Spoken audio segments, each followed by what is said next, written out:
ఎందుకు వాడారంటే ఇప్పటి వరకు ఉన్నటువంటి కేసులు ఓకే, దాన్ని పక్కన పెడితే ఆర్థిక కార్యకలాపాలన్నీ కూడా యాజ్ ఏ ఆడిటర్గా విజయసాయి రెడ్డి గారు దగ్గరుండి జగన్మోహన్ రెడ్డి గారికి సంబంధించి మొత్తం కూడా చూసుకున్నారు.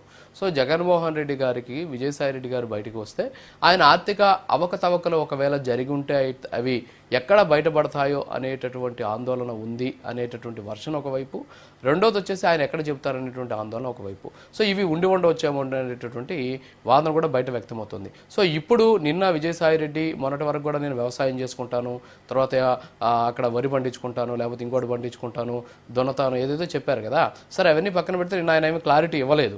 కానీ మొత్తం కూడా జగన్మోహన్ రెడ్డి టార్గెట్ గారే నిన్న ఆయన ప్రసంగం అంతా కూడా కొనసాగింది. అంతేకాకుండా ఆయన బయటికి రావడానికి కారణమైనటువంటి వైవి సుబ్బారెడ్డి లాంటి వారు క్వార్టరీగా ఏర్పడడం, తన మాట అక్కడ చెల్లట్లేదు అనేటటువంటి మాటను కూడా ఆయన చెప్పినటువంటి పరిస్థితి. సో ఇప్పుడు విజయసాయిరెడ్డి నిన్న చేసినటువంటి వ్యాఖ్యలతోటి నిజంగా ఒకవేళ ఏదైనా జరిగి ఉంటే విజయసాయిరెడ్డి గారిని ఎదురు తిరిగి అప్రూవర్గా మారితే జగన్మోహన్ రెడ్డికి నష్టం లేదు అని చెప్పేసి ఇప్పటికే శేఖర్ రెడ్డి గారు అన్నారు. సో ఏమంటారు మీరు?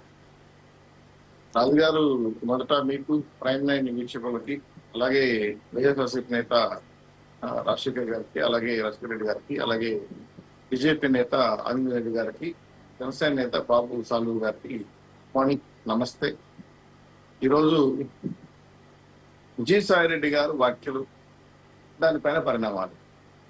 జగన్మోహన్ రెడ్డి గారి నుంచి వేరైన విజయసాయి రెడ్డి గారు ఏ కారణాల రీత్యా వేరయ్యారు, ఏ సమస్యలు మాకు వచ్చాయి, దేనివల్ల మాకు విభేదాలు వచ్చాయి.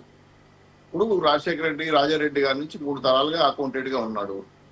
40 సంవత్సరాల పైచిలకు కలిసి ఉన్నాడు. చాలా ఆస్తి వివరాలు కానీ వాళ్ళ పూర్తి ఆర్థిక లావాదేవీలని కూడా ఆయన తెలియకుండా పిన్.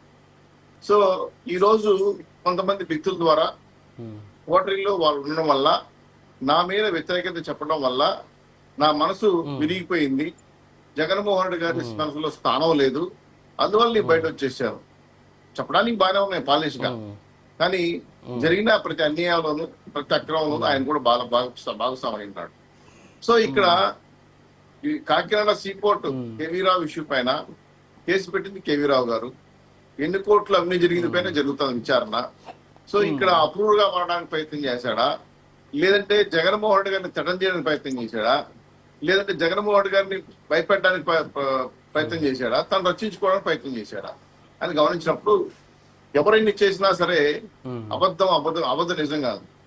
అన్యాయం జరిగిన న్యాయం, ఈ న్యాయాన్ని విచారించాల్సిన అవసరం ఉంది. ఇట్లా అందరూ దోషులే. ఎవరు పెద్ద దోషి, ఎవరు చిన్న దోషి, ఎవరు రెండో దోషి, మూడో దోషి, ఈ పంచుకునే దాంట్లో తేడాలు వస్తుంది. మొత్తానికి కాకినాడ పోర్టు విషయం అయితే వాళ్ళు లావాదేవీలు ఊహించారు మధ్యస్థం చేసి. కానీ జగన్మోహన్ రెడ్డి గారు వైఎస్ఆర్సీపీ పార్టీలో ఇప్పుడు వివాదాలు మొదలు పెట్టాడు. జగన్మోహన్ రెడ్డి గారు ఇంతని విజయసాయి రెడ్డి ఆంజ్యం పోసాడు. దీన్ని ఎలా రక్షించుకోవాలని బ్లూ మీడియాలో ఎన్నైనా మాట్లాడుకోవచ్చు. కానీ మాకున్న బయట నుంచి చూస్తున్న సమాచారం ఏంటంటే, తన పార్టీలో 2వ స్థానంలో ఉన్న వ్యక్తికి చాలా విషయాలు తెలుస్తుంది. ఆయన నోరు తెరిస్తే జగన్మోహన్ రెడ్డి గారి సామ్రాజ్యం కూలిపోతుందేమో, ఉండొచ్చు కూడా. ఎందుకంటే ఆయన అంత పెద్ద ఆర్థికవేత్త వాళ్ళ పార్టీలో. రెండో ఉత్తర భారతదేశంలో సామ్రాజ్యానికి అధినేతగా ఉన్నాడు. తర్వాత ఆయన మనసు విరిగిందా, ఆయన ఎవరిని అభిమానించాడా, ఎన్విరాన్మెంట్ ల్యాండ్ లేడీ ఏం చేశాడా మనకు అనవసరం. వ్యక్తిగత కారణాలు వెళ్ళదలుచుకోలే. ఒకటేంటంటే జరిగిన న్యాయం పైన విచారణ చేయాల్సిన అవసరం ఉంది. దీంట్లో ఎవరి పాత్ర వెళ్తారో తేల్తారు. ఈయన జగన్మోహన్ రెడ్డి గారి పార్టీలో విజయసాయి రెడ్డి పెట్టినట్టు అంశాలు పెడితే బయటకు వచ్చిన ప్రతి వ్యక్తి కూడా పార్టీ వ్యతిరేకంగానే మాడు. ఈయన జరిగిన అన్యాయాల పైన ఆయనకు నష్టం జరిగింది కాబట్టి నేను మాట్లాడుతున్నా చెప్పాడు. ఇది నిజమా కాదా చెప్పాల్సిన బాధ్యత వాళ్ళ పార్టీ నాయకుడు. సో ఇక్కడ జగన్మోహన్ రెడ్డి గారు విజయసాయి రెడ్డి గారి ఉన్నటువంటి సంబంధాలు లావాదేవీలే కాకుండా చాలా విషయాలపైన రాజకీయంగా కూడా చాలా ఒడిదుడుకులు ఉన్నటువంటి సంఘటనలు కూడా ఉన్నాయి. ఆయన బయట రావడానికి కారణం, ఆయన అభివృద్ధి చెందడానికి కూడా కారణం. రాజ్యసభ మెంబర్ ఇచ్చిన వ్యక్తి ఆయనే, ఈరోజు రాజీనామా చేసి బయటకు వచ్చిన వ్యక్తి ఆయన. ఇక్కడ రెండో విషయం ఏంటంటే, జగన్మోహన్ రెడ్డి గారు లండన్ లో ఉండేటప్పుడు నేను ఫోన్ లో మాట్లాడాను, నేను అన్ని చెప్పాను, నా మనసు విరిగిపోయింది, నాకు బాధ కలిగింది, మీ కోటలో వేరే వాళ్ళు ఉన్నారు, మీరు చెప్పుడు మాటలు వింటున్నారు, మీరు చెప్పుడు మాట్లాడడం వల్ల మీ పార్టీ నాశనం అయిపోతుంది, మీరు నాశనం అయిపోతారు, శాపనార్థాలు పెట్టాడు. ఇది ఏంటి, నీకు ప్రయారిటీ ఇవ్వలేదని చెప్పి నువ్వు కట్టుమంట, ఇంకొకరికి ప్రయారిటీ ఇచ్చారు నువ్వు కట్టుమంట. ఇక్కడ జగన్మోహన్ రెడ్డి గారి యొక్క అంతర్గత విషయం ఏంటంటే, ఈయన వ్యవహారాలన్నీ కూడా నచ్చట్లా అని అధినేత నచ్చినప్పుడు ఖచ్చితంగా పార్టీని పక్కన పెడేస్తారు. ఇది తెలియని వ్యక్తి విజయసాయి రెడ్డి ఇన్ని రోజులు 40 ఏళ్ళుగా నువ్వు తెలియదా మీకు? ఒకరోజు ప్రయాణం కదా 40 ఏళ్ళుగా ఉన్నారా మీరు? ఈరోజు భారతీయ సిమెంట్ కాడి నుంచి, సాక్షి టీవీ కాడి నుంచి, సాక్షి ఛానల్ కాడి నుంచి దాంట్లో మీ పాత్ర కూడా ఉంది. ఇది సజ్జల రామకృష్ణారెడ్డి గారు, భారతీ రెడ్డి గారు కొన్ని కోటలు నడుపుతున్నారు. వీళ్ళ మాటలే జగన్మోహన్ గారు వింటున్నారు, మిగతా వాళ్ళ విషయాలు వినట్లేదు. ఇది పార్టీ కార్యకర్తలకి మాలాంటి సీనియర్ నాయకులకి ఆ విభేదాలు వస్తున్నాయి. ఈ అంశాలని మాడాల్సింది పార్టీలో ఉండేటప్పుడు అంతర్గతంగా మాడుకోవాలి. మీ ఇంట్లో ఉండేటప్పుడు సంబంధించుకున్నప్పుడు బయటకు వచ్చి మాట్లాడే విమర్శించడం కరెక్ట్ కాదు. సో నీకు పార్టీ నచ్చలా, వచ్చేసే బయటికి వ్యవసాయం చేసుకుంటానన్నావు, హార్టికల్చర్ వ్యవసాయం చేస్తానన్నావు, మరి ఏం చేసావు నాకు అర్థం కాల. ఇప్పుడు మళ్ళీ రాజకీయాలు మాడతాం ఆయన. ఇప్పుడు కోర్టు వివాదంలోకి వచ్చినాక, కాకినాడ పోర్టు విషయం పైన విచారణకు వచ్చినాక విచారణ అంశాలు చెప్పాలి. ఇది నేను సంతకం పెట్టలేదో, ఈ ఆస్తి నేను తీసుకోలేదో, ఈ వివాదాస్పదం నేను లేను అని విషయం చెప్పదులేసి పూర్తిగా డైవర్ట్ చేశాడు జగన్మోహన్ రెడ్డి గారి. బాణం మార్చేశాడు, విచారణ సంస్థ పక్క వెళ్ళిపోయింది. సో చర్చ అంతా ఇప్పుడు విజయసాయి రెడ్డి ఏం చేశాడు, గతంలో ఏం చేశాడు, ఇప్పుడు ఏం చేస్తున్నాడు, ఇప్పుడు విజయసాయి రెడ్డి చేసిన అంశాలపైన పార్టీ నాయకుల్లో గందరగోళం ఎందుకు కన్ఫ్యూజ్ వచ్చేసింది.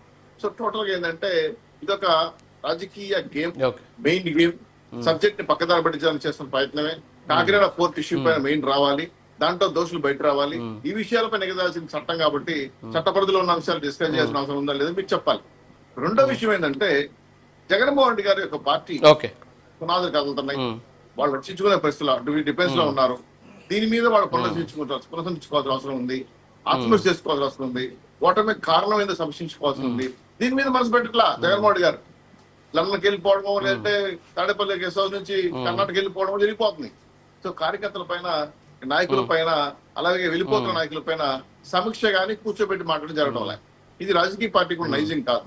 ఏ సమస్య వచ్చినా కూర్చొని మాట్లాడుకోవాల్సిన బాధ్యత. కష్టాల్లో చాలా పార్టీలు వస్తాయి. వెళ్ళిపోవటం ఎప్పుడు ఒకటే కాదు కదా, ఎవరు గెలిచినా మాట్లాడుకుంటారు, ఓడిపోయినా మాట్లాడుకుంటారు. ఈ సమీక్ష చేయడానికి సిద్ధంగా లేదు. సో ఈయన ఏంటంటే వ్యక్తిగతంగా విజయసాయి రెడ్డి గారు, అలాగే చంద్రబాబు నాయుడు గారు, నేనే సుపీరియర్, నేనే పర్మనెంట్ పార్టీ ప్రెసిడెంట్ కాబట్టి వాళ్ళకి ఇగో ఉందేమో నాకు తెలియదు. కానీ మొత్తానికి విజయసాయి రెడ్డి గారు ప్రకంపనలు మాత్రం వైఎస్ఆర్సీపీలు భారీగా లేస్తున్నాయి. దీని పరిణామం రాబోయే నాయకులు ఇంకా చాలా మంది మాట్లాడతారు. కోటమిరెడ్డి విజయసాయి రెడ్డి గారు, అలాగే ఆనంద్ గారు, ఇలాంటి చాలా మంది బయట వాళ్ళు వచ్చేసారు. ఇంకా కొంతమంది వచ్చే దారిలో ఉన్నారు. సో వీళ్ళందరూ కూడా ఇది బేసిక్ పునాది అవుతా ఉంది. దీన్ని కాపాడుకోవాల్సిన వైఎస్ఆర్ డిఫెన్స్ లో పడింది. ఇప్పుడు వాళ్ళు తీసుకోవాల్సిన నిర్ణయాలు ఏంటి అనేది స్పష్టంగా చెప్పాలి. ఇది పూర్తిగా వైఎస్ఆర్సీపీ అంతర్గత వ్యవహారం అయినా సరే రాజకీయం చేస్తాయి, ఎవరు రాజకీయం చేస్తారు. గుడ్ మార్నింగ్ బాబు పాలూరు గారు. సో మొత్తానికి ఓకే గుడ్ మార్నింగ్ బాబు పాలూరు గారు. సో మొత్తానికి చూసాం మరి నిన్న విజయసాయి రెడ్డి గారు మాట్లాడింది. ఇప్పుడు మన ప్యానల్